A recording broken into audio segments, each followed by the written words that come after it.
আগামী মঙ্গলবার 20শে মে Ontario liberal পার্টির জন্য অত্যন্ত গুরুত্বপূর্ণ, স্পর্শকাতর এবং ক্রুশিয়াল একটা দিন। কেন গুরুত্বপূর্ণ, কেন স্পর্শকাতর, কেন ক্রুশিয়াল? দর্শক, আপনারা জানেন যে গত শনিবার স্কারবোরো সাউথ ওয়েস্টের উপনির্বাচনের প্রার্থী বাছাই করতে গিয়ে যে মনোনয়ন ভোট হয়েছে, সেই ভোটে গুরুতর অনিয়মের অভিযোগ তোলে নির্বাচনে হেরে যাওয়া প্রার্থী নাথানিয়েল আরস্কিন আপিল করেছেন। সেই আপিলের শুনানির দিনক্ষণ নির্ধারণ করা হয়েছে 20শে মে মঙ্গলবার সন্ধ্যা 6টায়। ডাউনটাউনের শেরাটন সেন্টারে এই শুনানি অনুষ্ঠিত হবে এবং শুনানিতে অংশগ্রহণ করার জন্য মনোনয়ন নির্বাচনে, নমিনেশন ইলেকশনে অংশগ্রহণ করা প্রত্যেকটি প্রার্থীকেই নির্দেশ দেওয়া হয়েছে। সো প্রত্যেকজন প্রার্থীর বক্তব্য শোনা হবে এবং নাথানিয়েল আরস্কিন যে অভিযোগগুলো তুলেছেন সেই অভিযোগের ব্যাপারে তাদের অন্যদের কি বক্তব্য, সেই বক্তব্য তারা শুনবেন। সেদিনই সিদ্ধান্ত দেওয়া হবে কিনা সেটি আমরা নিশ্চিত নই, কারণ যেই নোটিশটি দেওয়া হয়েছে অন্টারিও লিবারেল পার্টির পক্ষ থেকে, সেই নোটিশে আসলে সেদিনই ফলাফল জানানো হবে কিংবা হবে না সেটি বলা হয়নি। দর্শক, আপনাদের অনেকের মনে প্রশ্ন আছে, অনেকেই আমার কাছেও জানতে চেয়েছেন যে নাথানিয়েল আরস্কিন আহসানুল হাফিজের বিরুদ্ধে বা এই নির্বাচনের বিরুদ্ধে যে আপিল করেছে, সেই আপিলে আসলে কি হবে? লিবারেল পার্টির কি নির্বাচনের ফলাফল বাতিল করে দেওয়ার কোনো রকম চান্স আছে? আমি ব্যক্তিগত মতামত যদি বলি, আমি বলি যে এটি নির্বাচনের ফলাফল বাতিল করে দেওয়াটা লিবারেল পার্টির জন্য, লিবারেল পার্টির জন্য খুবই ডিফিকাল্ট একটা টাস্ক। আবার এই যেই ফলাফলটি হয়েছে, নাথানিয়েল আরস্কিন যে অভিযোগগুলো করেছেন, সেই অভিযোগগুলোর সন্তোষজনক নিষ্পত্তি করতে না পারলে বা সেই অভিযোগগুলোর সন্তোষজনক জবাব যদি আরবিট্রেশন বোর্ড কিংবা অন্টারিও লিবারেল পার্টি জনগণের সামনে হাজির করতে না পারে, তাহলে সেটিও তাদের জন্য একটা সামনে কঠিন পরিস্থিতির তৈরি করবে। এই মুহূর্তে অন্টারিও লিবারেল পার্টি অত্যন্ত ক্রুশিয়াল একটা সময়ে দাঁড়িয়ে আছে। তার সামনে স্কারবোরো সাউথ ওয়েস্টের উপনির্বাচন, এর বাইরে লিডারশিপ নভেম্বরে পার্টি তার নতুন নেতৃত্ব নির্বাচন করবে। কিন্তু অন্টারিও লিবারেল পার্টির সামনে এই সব কিছুর বাইরেও যেই প্রশ্নটি অত্যন্ত প্রকট হয়ে আছে, সেটি হচ্ছে সামনের দিনের রাজনীতিতে, অন্টারিও প্রভিন্সিয়াল রাজনীতিতে লিবারেল পার্টির অবস্থান আসলে কী হবে। আপনারা জানেন যে অন্টারিও লিবারেল পার্টি গত কয়েক বছর ধরেই আসলে রাজনৈতিক দলের স্ট্যাটাস হারিয়ে এক ধরনের এক ধরনের পরিচয়বিহীন অবস্থায় তারা তৎপরতা চালিয়ে যাচ্ছে। তার উপর আরও একটি যে ক্রাইসিস, দলটি আসলে কোনো সঠিক নেতৃত্ব নির্বাচন করতে পারেনি এখন পর্যন্ত। বেশ কয়েকজনই লিডারশিপে এসেছেন এবং তারা কেউ আসলে থাকতে পারেনি, কিংবা তারা কেউ আসলে দলকে যথাযথভাবে নেতৃত্ব দিয়ে সামনের দিকে কোনো ডাইনামিক চেঞ্জ কিংবা দৃশ্যমান কোনো পরিবর্তনের দিকে নিয়ে যেতে পারেননি। ডেল ডোকা তিনি চেষ্টা করেছিলেন, তিনি এখন ভনের মেয়র হয়ে তার রাজনৈতিক ভবিষ্যৎ সেখানে থিতু করে ফেলেছেন। বনি ক্রম্বিকে নিয়ে অন্টারিও লিবারেল পার্টি বেশ একটা এক ধরনের একটা হাইপ তৈরি হয়েছিল, যিনি 25 বছর টানা মেয়র হিসাবে নির্বাচিত হয়েছেন। কিন্তু অন্টারিও লিবারেল পার্টির নেতা হিসাবে নেতৃত্ব দিতে এসে তিনি দলের প্রভিন্সিয়াল পার্লামেন্টে সিটের সংখ্যা বাড়িয়েছেন, কিন্তু নিজের আসনটি তিনি ছিনিয়ে নিতে পারেননি, তিনি নিজে বিজয়ী হতে পারেননি। শেষ পর্যন্ত অবশ্য তিনি পদত্যাগ করে চলেও গিয়েছেন এবং তার সঙ্গে নাথানিয়েল আরস্কিন দ্বিতীয় স্থান অধিকার করেছিলেন। সেই নাথানিয়েল আরস্কিন এবার লিডারশিপ লড়াইয়ে তিনি অবতীর্ণ হয়েছেন এবং লিডারশিপ লড়াইয়ের অংশ হিসাবে আসলে তিনি স্কারবোরো সাউথ ওয়েস্টে মনোনয়ন পাবার চেষ্টা করেছিলেন। যাই হোক, সেগুলো আরেকটা বিষয়, কিন্তু সেই আলোচনাগুলো তো থাকবো। তার আগে আমরা যদি তার যেই অভিযোগগুলো, নাথানিয়েল আরস্কিন যে অভিযোগগুলো করেছেন, তার 3 পাতা আপিলে অনেকগুলো অভিযোগ তিনি তুলেছেন এবং তিনি তার মতো করে বা তার ক্যাম্পেইন তাদের মতো করে বেশ কিছু কাগজপত্র তারা তৈরি করেছেন, যেগুলো তারা এই হিয়ারিংয়ের সামনে উপস্থাপন করতে চান। নাথানিয়েল আরস্কিনের সবচেয়ে সেন্সিটিভ যে অভিযোগটি, সেই অভিযোগটি আমার কাছে মনে হয়েছে যে তিনি বলছেন যে কাস্টিং ভোটের চাইতেও 34টি ভোট বেশি কাউন্ট হয়েছে।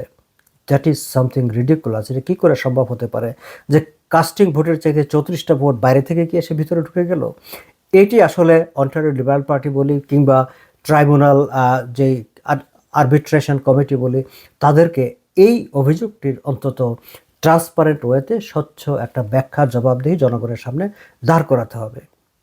না হলে তাদের রাজনৈতিক ভবিষ্যতে এটি প্রতি পদে পদে কাটা হয়ে পায়ে ফুটবে, এটা ফর শিওর। যাই হোক, নিশ্চয়ই তারা এর বাইরে আমি আরও কতগুলো জিনিস দেখলাম যে নাথানিয়ালের যে ক্যাম্পেইন, তারা অনেকগুলো যেসব কাগজপত্র তৈরি করেছে, কোনো একটি পার্টিকুলার ঠিকানায় দেখা গেছে 10 থেকে 12 জন ভোটার। এখন একটা বাড়িতে 12 জন ভোটার কিভাবে হয়? হতে পারে। এখন তিনি কি সেখানে, এনিওয়ে সেই ব্যাখ্যায় আমার মধ্যে যাওয়াটা ঠিক না, কিন্তু এরকম অনেকগুলো জিনিসপত্র তার ক্যাম্পেইন, নাথানিয়ালের ক্যাম্পেইন রেডি করে সে আরবিট্রেশনে যাবে বলে নানা সূত্র থেকে খবর পাওয়া যাচ্ছে। এখন আমরা অপেক্ষা করব যে 20 মে মঙ্গলবার সেই আরবিট্রেশনে অন্যান্য প্রার্থীরা কি বলেন, নাথানিয়ালের পক্ষ থেকে কতটা মানে সঠিক দলিল দস্তাবেজ সেখানে প্রমাণ সেখানে উপস্থাপন করা যায়, আরবিট্রেশন কমিটি সেখানে কিভাবে সেগুলোকে ডিল করে। এর মাঝখানে কয়েকটি আলোচনা সামনে এসেছে যে নাথানিয়াল আরস্কিন পাবলিকলি কেন কমপ্লেন করলেন। এই আলোচনাটা এসেছে, আবার একই আলোচনা এসেছে যখন নাথানিয়াল আরস্কিন অভিযোগ তুলেছেন পার্টির ইন্টারিয়াম লিডার জন ফ্রেশার, তিনি কোনো ধরনের তদন্তের কথা না বলে সরাসরি নাকচ করে দিয়েছেন। তিনি কিসের ভিত্তিতে নাকচ করে দিলেন? ফলে আরবিট্রেশন কমিটির সিদ্ধান্ত যাই হোক না কেন, সামনের দিনগুলোতে এই ইন্টারিয়াম লিডার পাশাপাশি অন্টারিও লিবারেল পার্টির যে প্রেসিডেন্ট আছেন ম্যাককার্থি, তাদেরকেও মানে প্রশ্নের মুখোমুখি হতে হবে। এইরকম একটা আলাপ আলোচনা আমি যে সোশ্যাল মিডিয়াতে, টুইটারে দেখতে পাচ্ছি, বা অনেকেই তাদের ভূমিকা নিয়ে প্রশ্ন তুলছেন। এর মাঝখানে নাথানিয়াল আরস্কিন তার সমর্থকদের, তার ক্যাম্পেইন কিংবা তার যারা শুভাকাঙ্ক্ষী, তাদের কাছে জানতে চেয়েছেন অন্টারিও লিবারেল পার্টির লিডারশিপ রেসে তার থাকা ঠিক হবে কিনা। তিনি অবশ্য ঘোষণা দিয়েছেন ইতিমধ্যে যে বিচেস ইস্ট ইয়র্কের ফেডারেল এমপি পদটা, যেটা যে পদে তিনি এখন আসীন আছেন, সেটি আগামী গ্রীষ্মের যেই অধিবেশনটা শেষ হবে, যখন আই থিঙ্ক জুন 17 বা সেই সময়টায় তিনি সংসদ থেকে পদত্যাগ করবেন। এবং সংসদ থেকে পদত্যাগ করলে তার যে আসনটি শূন্য হবে, সেইখানে আবার নতুন করে একটা জটিলতা তৈরি হওয়ার আশঙ্কা আছে। প্রথমত, ফেডারেল গভর্নমেন্টে মার্ক কার্নি সরকার এখন একটা থিন মেজরিটির মধ্যে আছে, ফলে আরেকটা বাই ইলেকশনের চ্যালেঞ্জ মোকাবেলা করা, সেটি মার্ক কার্নির জন্য খানিকটা অস্বস্তিদায়ক। আবার বিচেস ইস্ট ইয়র্কের নমিনেশন প্রক্রিয়াটা কি হবে? সেখানে কি নির্বাচন হবে? ইতিমধ্যে বেশ কয়েকজন এমপি সেখানে নির্বাচনের মাধ্যমে মনোনয়ন মানে প্রার্থী ঠিক করার ব্যাপারে পার্টির উপর এক ধরনের চাপই তৈরি করছেন, নাকি সেখানে মার্ক কার্নি এই স্কারবোরো সাউথ ওয়েস্টে যেমন ডলি বেগমকে জাস্ট বসিয়ে দিয়েছেন, সেরকম কাউকে সেখানে বসিয়ে দেবেন, সেই আলোচনাগুলো আছে। যাই হোক, সেটি অন্য আলোচনা। কিন্তু নাথানিয়াল আরস্কিন তার শুভাকাঙ্ক্ষীদের কাছে জানতে চেয়েছেন যে তিনি অন্টারিও লিবারেল পার্টির লিডারশিপে তার থাকা ঠিক হবে কি ঠিক হবে না।